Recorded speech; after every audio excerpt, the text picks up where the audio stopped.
So I'm stuck at home today because the news says there's a super typhoon coming. Is it a big deal? You never know.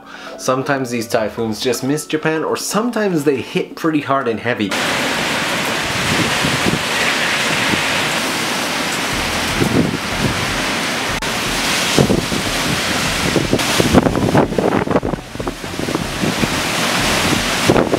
Like, I don't know if you follow Sherry Berry and Ehime. She's one of my favorite countryside YouTubers in Japan, and she almost had to evacuate her home about a month ago because the typhoon just flooded the entire area. If we had to evacuate, that would have been a disaster. Typhoon, and the water is that high.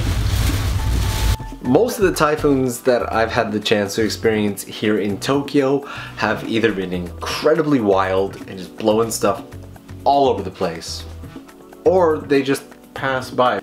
The news is saying that the typhoon should hit Tokyo tomorrow morning around 3 a.m. Hopefully we'll sleep through it. Hopefully everything will be okay. Japanese buildings are made to sway in earthquakes and whatnot, so when the typhoon winds hit really hard, you can actually kind of feel the building shaking. That's neat. But the thing is, since I'm stuck at home all day today, I wanted to give you guys something decent because I haven't put up a video in the better part of a week now. Honestly, some stuff went down. Number one, I had to suddenly run out and get a new passport. We get passport photos. The photo will print. That's photos taken care of. It's at the embassy now. That took a long time. It is 11 o'clock in the morning and I got here at 9. 2 hours. Then after running out and getting a new passport, I got stuck at home for like 2 days because I was super sick. I am sick today. That's all the standing I'm prepared to do for now. I'm gonna go Netflix.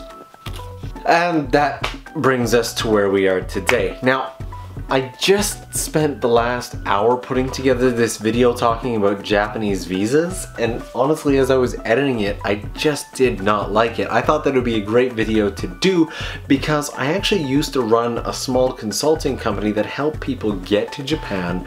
We didn't get them visas, but we pointed them in the right direction and helped them find the best visa for them and set them up with the best consulting services for that. Once they got here, we would do things like airport pickup, set them up with a bank account, set them up with a cell phone, do all those basic things.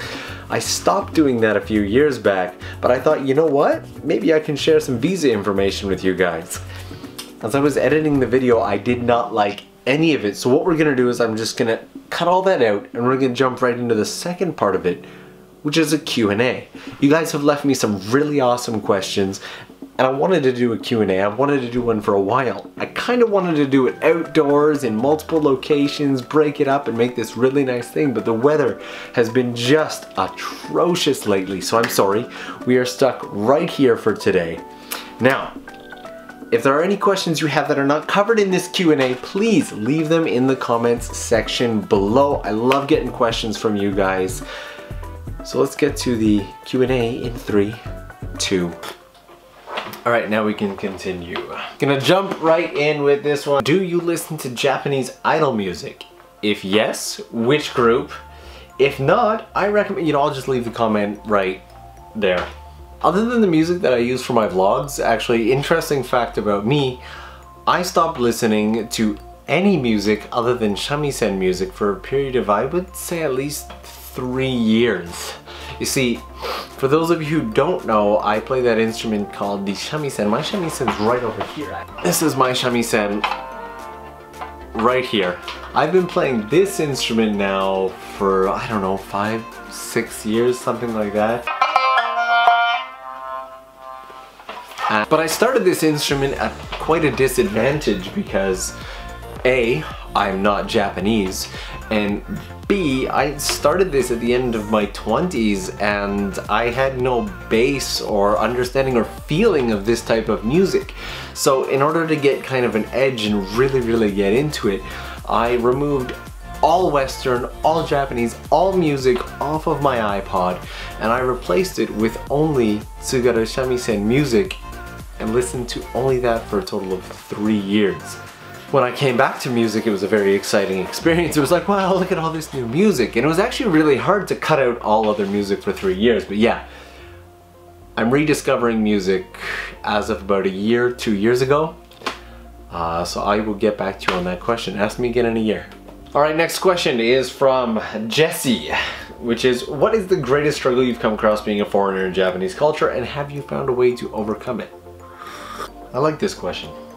Honestly, coming to Japan, one of the greatest struggles that I had to... I came from Canada to Japan, and Canada is a land filled with people from many different countries.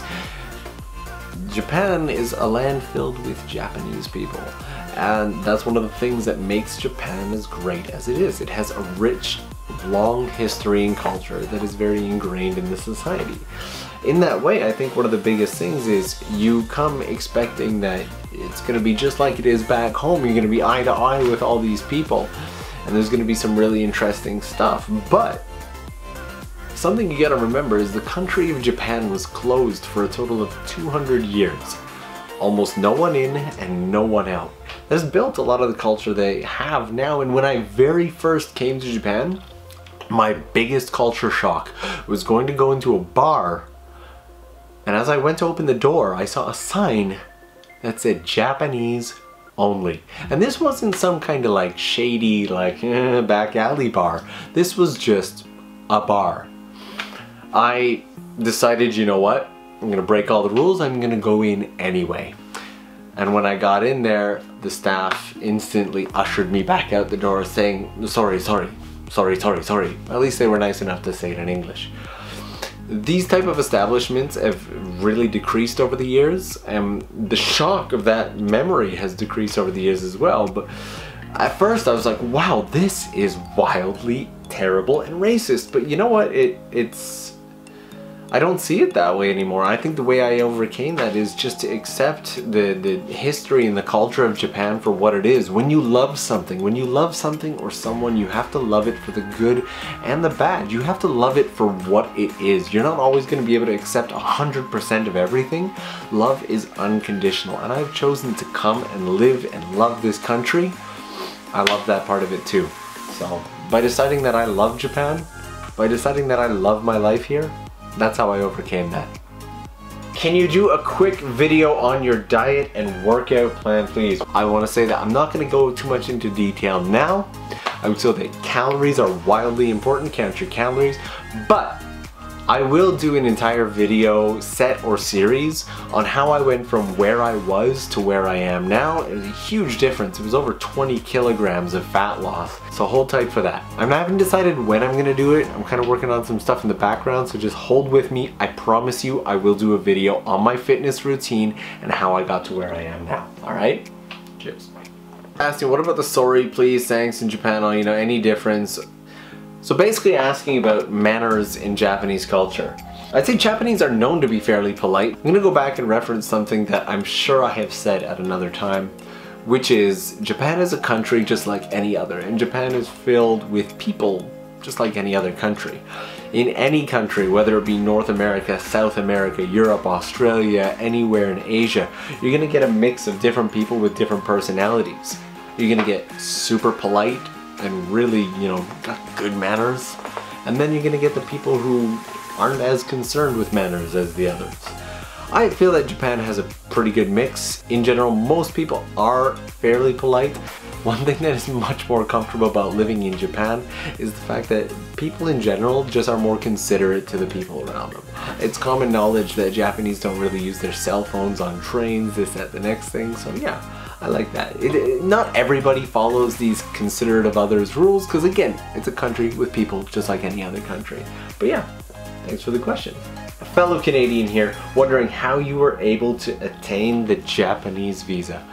I started with a working holiday visa, had to make sure I had that university degree so that I could get a working visa. It was a lot of work, it was a lot of struggle. I actually failed once. I completely failed, I gave up, I went back to Canada, and kind of had to start all over. So yeah, failure is not a bad thing. So Meredith, Lorden, thank you. Can I get the name of that Japanese meditation app? Honestly, I cannot remember the name of the app right now, but I promise you that I will leave it in the description below. I'm just gonna get a hold of my buddy Douglas who recommended it to me. It'll be down there. The name of the app is there. You know what? I'm gonna do a little bit of a search right now, see if I can't find it. Hey man, what is the name of that meditation app that you had me download a few years back? There we go. I've texted him, and when he gets back to me, I will drop it in the description as promised.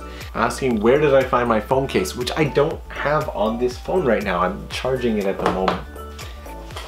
Give me a second, I will show you. This is the phone case here. Give me a second.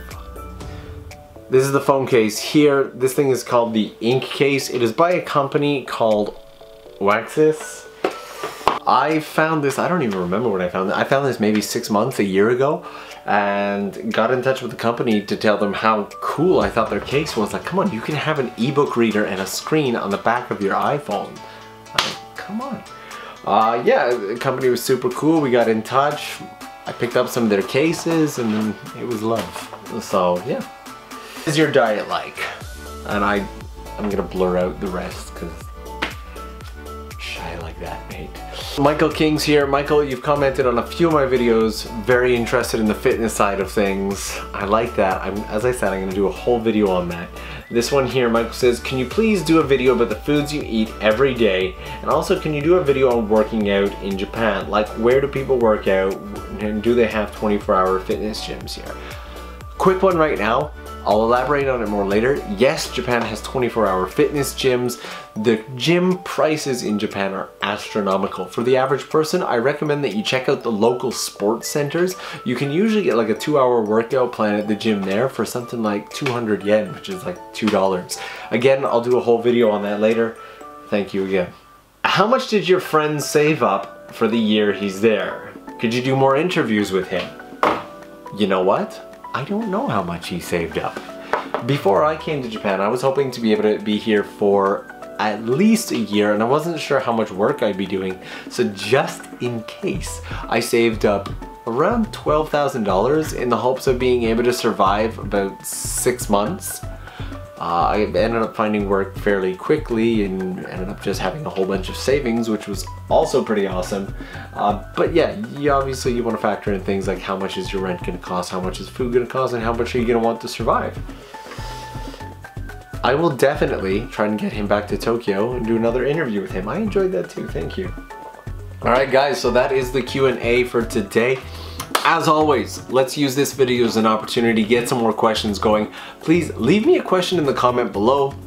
Really can't wait to do another Q&A with you guys. As I said, sorry that the entire video's just been right here. I really would have liked to get outside today, but the weather being what it is, here we are. Do me a favor, smash that like button, leave a comment, hit subscribe if you haven't already, and we'll see you guys again in a few days. Bye guys.